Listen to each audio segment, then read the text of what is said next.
Here's a really interesting story. So 5 days ago, last Wednesday, the FAA ordered a ground stop on all air travel in the U.S. That meant that not a single commercial or private aircraft was allowed in the skies over this country. And that's very serious. Hard to overstate the seriousness of that, actually. The only other time this country has imposed a national ground stop was after 9/11, the terror attacks 21 years ago. So it's a huge deal.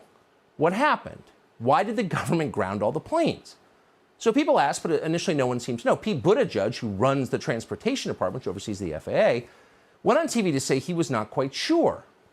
And then over the next several hours, a kind of story emerged. The government system that sends messages to pilots, called NOTAM, had gone down. And then the emergency backup system had also gone down.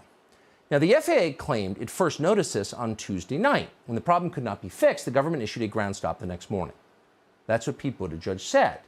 He described the culprit here as, quote, a damaged database file with no evidence of a cyber attack.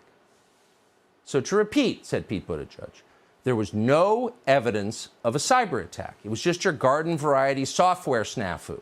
Some contractor entered the wrong code. No big deal. That's what they said, but it was not a very convincing story if you thought about it. Shutting down all commercial air travel in this country, even for a morning, is a very serious thing to do. U.S. airlines haul close to 750 million people every year. Air travel is essential. It's also potentially dangerous. So for a lot of reasons, it is imperative that our system works perfectly. But one day, our system just shut down for no real reason. Is that what you're telling us? Yes, explained Pete Buttigieg with a straight face. Now, most people seem to think this was fine. We were not entirely convinced. And then the next day, last Thursday, we noticed that virtually the same thing happened in Canada. Well, that was very strange because the US and Canada have separate aviation authorities. They're different countries, and each country uses its own software to route their planes. The systems are not linked to each other.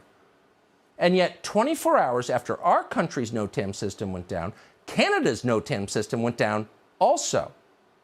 According to the Canadian government, its system, quote, experienced an outage. Really?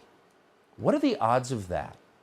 And then we remembered that on New Year's Day, 2 weeks ago, something similar happened in the Philippines. Its air traffic control system also went down. For a time, no aircraft were allowed in Philippine airspace. Thousands of flights over Asia had to be rerouted, which is expensive and dangerous, potentially. Now, this was also, they told us at the time, some sort of minor technical problem that we should not worry about. Calm down. Everything's fine. But is everything fine? Or is it possible that somebody is hacking into aviation systems and holding various governments around the world hostage until they pay a ransom? Well, yes, it's entirely possible. In fact, for example, in the summer of 2020, UCSF Medical School paid more than $1 million in Bitcoin, and they paid it in order to get access to their own computers, which had been frozen by hackers. They were held up for ransom. So what if the same people or similar people just did something very much like that to the FAA, and then to the government in Canada, and also the government of the Philippines? Now, if that were actually happening, the Biden administration would never tell us in a million years. They would lie about it like they lie about everything else. They would have Mayor Pete claim it was a software glitch from a contractor. And they would lie to us because they would not want us to know that they had been so utterly reckless and negligent and distracted by equity concerns that they had allowed some foreign hostile group to take control of our FAA. But the lie could only cover so much because there would be signs of it. Almost all ransoms like this are paid in Bitcoin. So if the US government was buying huge amounts of Bitcoin in order to pay a ransom, Bitcoin prices would surge, of course. So the question is, has that happened? Oh, yes, it has happened. Since the nationwide ground stop last Thursday, the price of Bitcoin has shot up about 20%. Is that a coincidence? We asked Pete Buttigieg to come on the show tonight to let us know. Unfortunately, he did not respond to our request, so we'll keep asking. And the US Freedom Flyers, Josh Yoder, he's the head president of the US Freedom Flyers. He said they're getting calls now from wealthy businessmen and companies to fly their executives around on business jets with unvaccinated crew. Now, they get the luxury of being able to choose because there are still a large amount of crew available in the United States who are not vaccinated because the companies they work for didn't mandate it. And Yes. these wealthy businessmen are requiring unvaccinated crew on their business jets. Now, passengers of an airline on an airline buy a ticket don't have that luxury. It's just like, okay.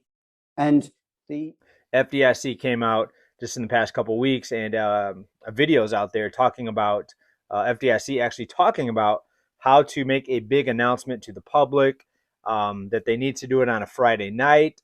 And people are assuming that's because banks are closed and the weekend's coming up.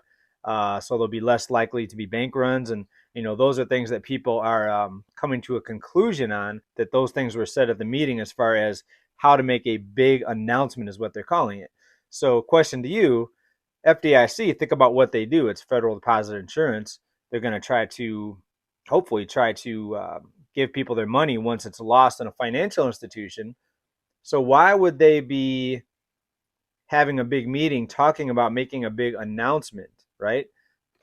And for those that just think that this is crazy talk, that, nothing's going to ever happen to the banks, nothing bad is ever going to happen, then why is FDIC even there to begin with? All right, it's there because of a failure in case the funds get lost or hacked, or who knows what could happen.